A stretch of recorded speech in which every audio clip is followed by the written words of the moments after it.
At ngayon mga giliw naming tagapakinig, narito si Lola Sela sa kanyang isa na namang kwento na pinamagatang Dambuhalang Sawa, dito sa ating dulang Mga Kwento ni Lola Sela.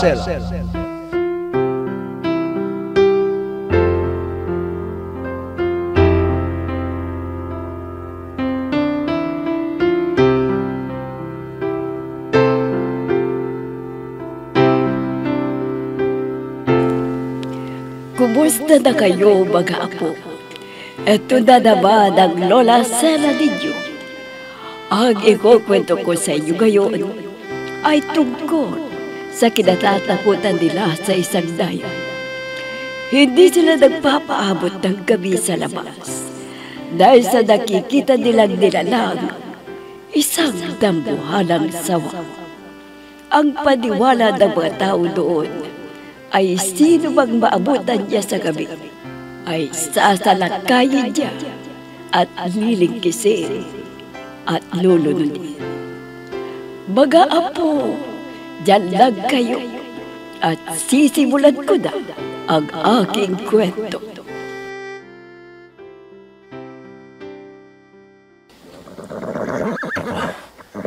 Nabalian ng isang rayos ang kalesa ko.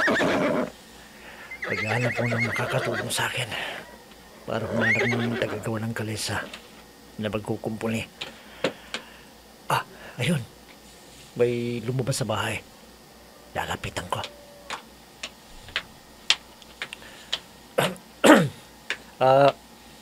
Binibini, may kilala ka bang malapit dito na nagkukumpuni ng kalesa? Nasiraan kasi ako eh.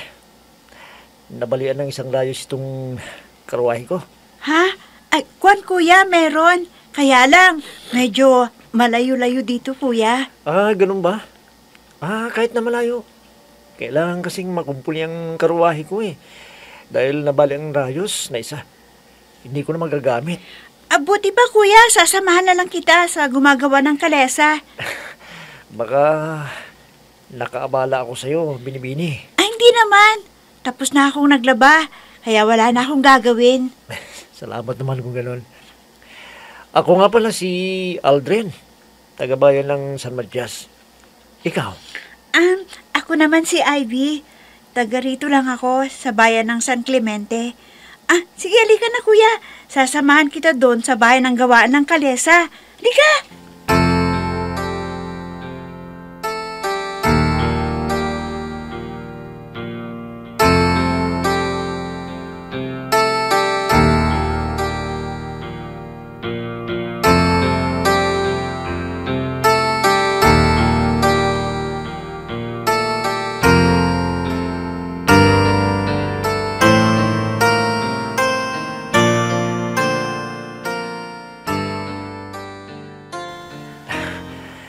Maraming salamat sa iyo, Ivy. Kung hindi mo ako sinamahan na humanap ng taga-kumpuli ng kalesa, baka abutin pa ako ng gabi dito sa bayan ninyo. Walang anuman yun, Senyorito Aldrin. Pwede bang huwag mo na akong tawaging senyorito? Tandayan ang paggalang sa isang katulad mong may kaya. Alam ko, ginagalang ko ang kabaitan mo. Ang pagtulong sa akin kahit hindi mo ako kilala. Salamat. Sige, Ivy, alis na ako. Sa ibang araw, baka dalawin kita rito. Sige, Senyorito. Mag-ingat ka sa dadaanan mo, ha? Salamat. Hi! Hi! Hi! Hi!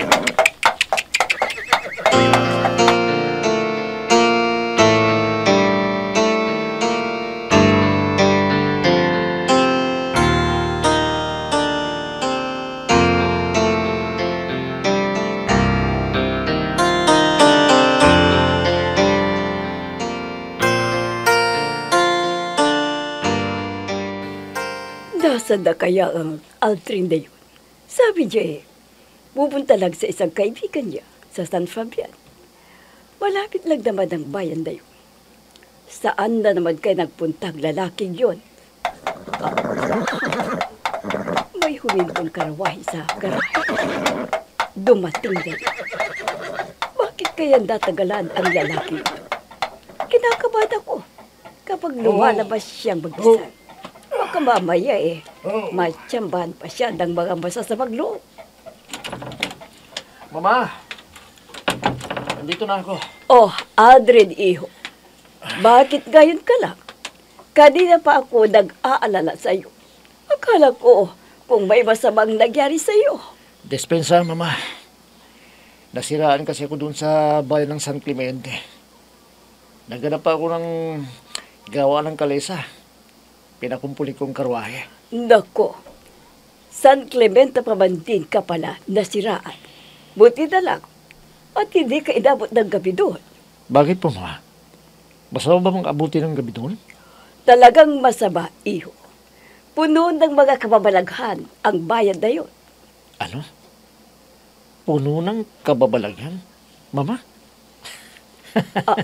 Mama naman. May nakakatawa ba sa sinabi ko? Sa halip na matakot ka tumawa ka pa. Paano hindi ako matatawa, Mama? Panahon pa lang kupong-kupong yung sinasabi ninyo eh. Hindi na pinaniniwalaan yan sa mga panahong ito, Mama. Hoy, magtigil ka nga sa katatawa mo. Hindi nakakatawa ang sinabi ko sa'yo. Totoo. Kaya iwasan mo ang maabutan ng gabi sa bayan na yun. Kundi, baka mapahamak ka.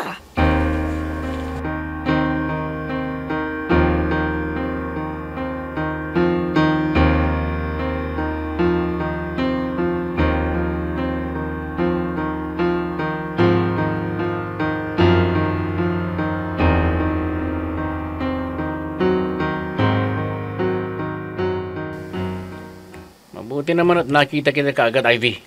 Kau pala, Clarence. Bakit nandito ka?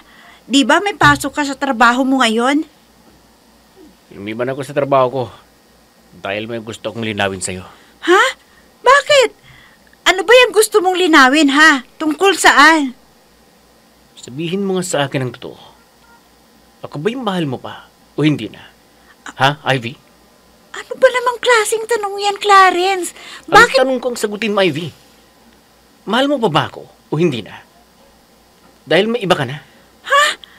Ano ba yung pinagsasabi mo, ha? Hindi kita maintindihan. Ikaw nang magmaang-maangan pa. Alam kong may iba ka na. Hindi ba? Ha? Sagutin mo ako. Nagkakamali ka. Pwede ba? Huwag mo akong ihantulad sa ibang babae na kaya nilang makipagrelasyon sa iba kahit may kasintahan pa sila. Hindi ako ganun, Clarence. Sinungaling ka, Ivy. Sinungaling. May kamag-anak akong nakakita sa'yo na may kasama kang lalaki kahapon at inaalalayan mo pa raw siya na tumungtong sa pilapil. Ano? O ano? Nagulat ka, no? Dahil totoo. Sino ba siya? Sabihin mo sa akin, Ivy. Sino siya? Alam ko na ang tinutukoy ng chismosang nagsabi sa'yo. Si Aldrin yun!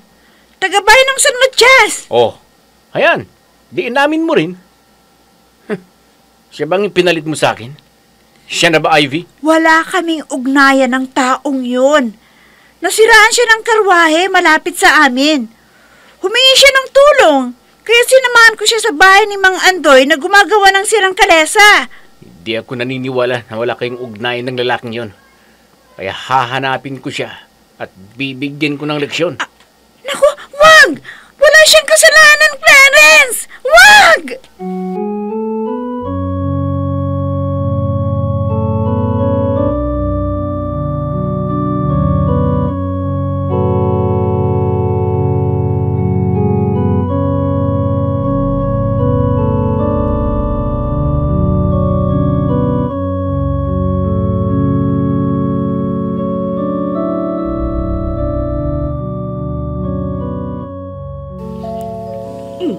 Teka, may nagdoorbell. Pero wala namang dumating na sasakyan. Nasiraan na naman ba ulit si Audrey? Sandali lang, nandiyan na. Ano ba naman, iho? Nasiraan ka naman ba na... bakit? Sino ka? Magandang araw po sa inyo, senyora. Ako po si Ivy ng bayan ng San Clemente. Nandito po ba si Aldrin? Ang anak ko? Bakit mo siya hinahanap? May mahalaga sana akong sasabihin sa kanya, senyora. Buti pa. Halika, pumasok ka muna sa bahay. Salamat po, senyora. Maupo ka. Maraming salamat po uli, senyora. Matanong ko lang. Ikaw ba yung sinabi ng anak ko na tumulong sa kanya na sumundo ng nagkukumpuni ng kalesa? Opo, senyora. Ako nga po. At Ivy po ang pangalan ko. Siguro naman parating na siya. Dahil bumili lang siya ng pagkain ng kabayo. Ganon po ba? Maraming salamat po. Iha. May itatanong lang sana ako sa'yo. Kaya lang nasa iyo yan. Kung ayaw mong sagutin, hindi naman kita pipilitin. Ano po yun, senyora? Hindi ba lugar ng mga kamamalaghan ang bayan ninyong San Clemente? Senyora!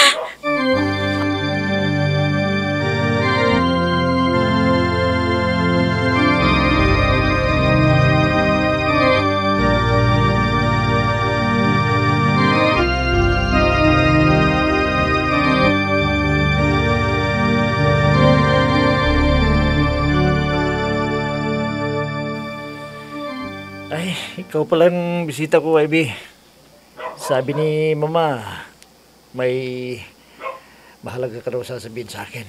Ano ba yun? Oo, Aldrin. Nalaman kasi ng kasintahan ko na sinamahan kitang pumunta kay Mang Andoy kahapon. May nakapagsabi sa kanya, kaya nagalit. Kaya tuloy, pinaghinalaan kang naligaw sa akin. Ano? Bakit naman? Nanghinala ka agad na nililigawan kita. Hindi ko nga alam kung sinong nagsabi sa kanya na sinamahan kita kay Mang Andoy. Anong sabi ng kasintahan mo? Nagbanta siya. Hahanapin ka raw at bibigyan ng leksyon. Ano? Bibigyan niya ako ng leksyon? Anong ibig mong sabihin? Kilala ko ang ugali ng kasintahan ko, Aldrin. Kaya umiwas kang gumawi dun sa amin. Baka matsambahan ka at baka kung anong gawin sa'yo. Kaya mag-ingat ka, ha? Ayaw ko kasing may masamang mangyari sa'yo, eh. Salamat sa paalala mo, Ebe. Pero, hindi naman ako natatakot sa kanya. Pupunta ko roon kung gusto ko. At walang sino mang makakapigil sa akin.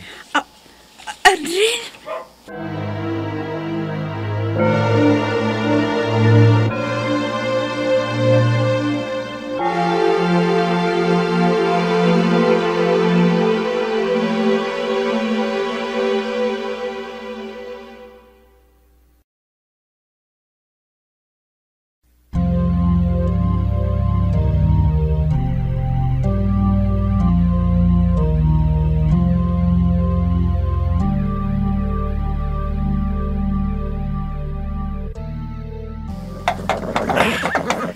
Nandito na ako sa tapat ng bahay ni Mang Andoy. Napakagaling pala niyang mag-ayos ng kalesa. Pero, bakit wala siyang siyam? Baba na ako. Palalagyan ko sa kanya ng grasa itong ruweda ng karwahe ko. Tapos, papapalitan ko pa rin ng sapatos ng kabayo ko. Teka, may babae sa bintana ni Mang Andoy. Sino kaya siya? Anak niya kaya? Ang babae yan? Tao po! Tao po! Nandito ba si Mang Andoy? Umalis siya sa bintana. Nayayata sa akin Napakaganda niya. Palagay ko, anak siya ni Mang Andoy. Tao po!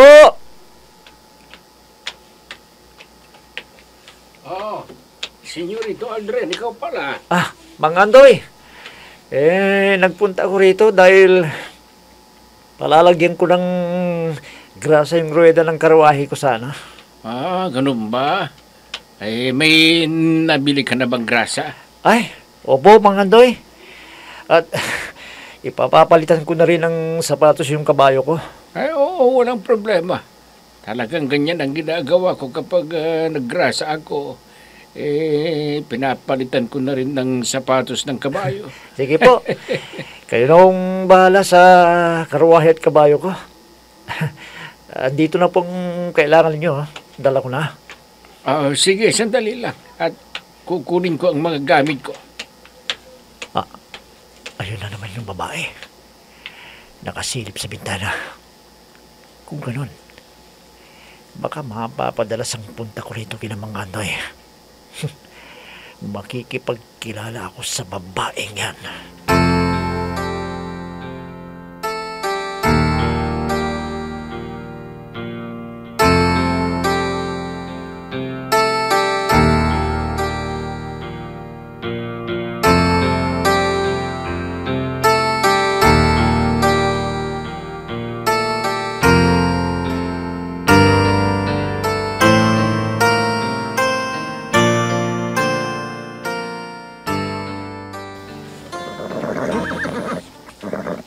Ayan, senyorito, tapos na. Nagrasahan ko na at napalitan ko na rin ng sapatos ang kabay. Maraming salamat po sa inyo, Mang Andoy. Ito pong para sa inyo. Aba, masyadong malaki na ata ito, senyorito. Sige na po, tanggapin nyo na. Para sa inyo po yan talaga. Sige po, maraming salamat sa iyo, senyorito. Malaking bagay ito sa akin. Mang Andoy, may sasabihin po sana ako sa inyo. Sana po huwag kayong magalit sa akin. Ha? Bakit naman ako magagalit? Ano ba yun, senyorito? May anak pala kayong dalaga. Pwede ho bang makipagkilala sa kanya? Nako, wala akong anak na dalaga, senyorito. Wala. Aha? Wala? Pero sino yung babae na nakadungo sa bintana kanina nang dumating ako? Ha? Baka guni-guni mo lang yan, sir. Wala akong anak na dalaga. Kaming mag-asawa lang nakatira rito. Pero sino yung nakita ko kanina, Mang Andoy? Baka ang asawa kong nakita mo. Sandali lang, ha? At tatawagin ko. Ubang! Halika nga rito. Bakit, Anday? Sabi kasi ni Senyorito Aldrin, may nakita raw siyang dalaga sa bintana ng pagdating niya.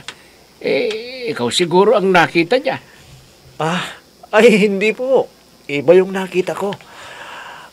Kung sabi niyo wala kayong anak, baka pamangkin niyo ho yun. Ay nako, wala kaming ibang kasama dito, Aldrin. Kundi kaming mag-asawa lang. Ha?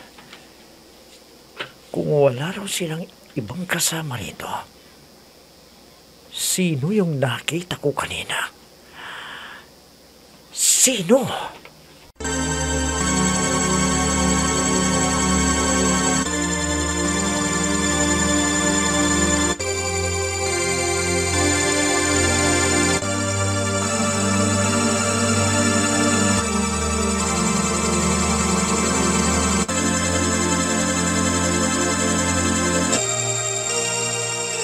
Ikaw palang dumating na bisita ko, Clarence. Bakit? Nagulat ka? Dahil hindi mo inaasahang dadalawin kita. Alam mo, masyado na akong nasasakal sa ginagawa mo eh. Lahat ng ipinarating sa'yo tungkol sa akin, pinapaniwalaan mo. Hindi naman sa pinaniniwalaan kong lahat ng mga sinasabi nila. Pero nahahalata kita na parang totoo. Siguro, panahon na para magdesisyon na ako. Magdesisyon na ano? Pakakasal ka na sa akin?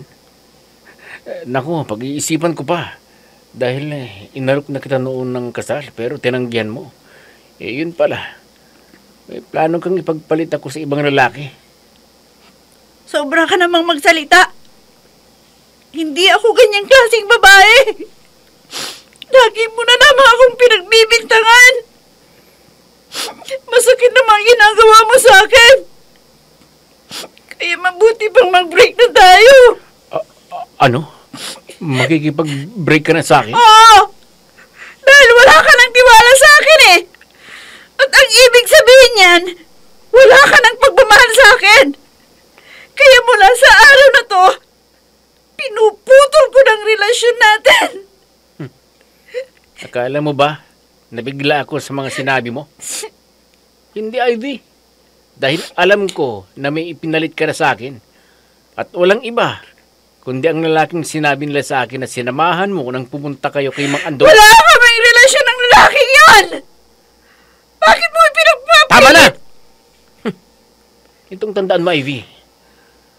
Walang ibang lalaking makikinabang sa'yo, kundi ako lang. At papatayin ko ang lahat ng lalaking manliligaw sa'yo.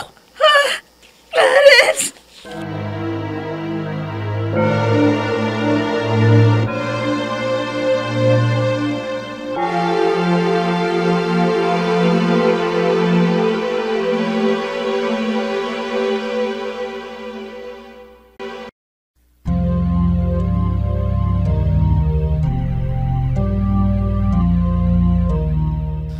Ano kaya ang kahinatnan ng relasyon nila Ivy at Clarence?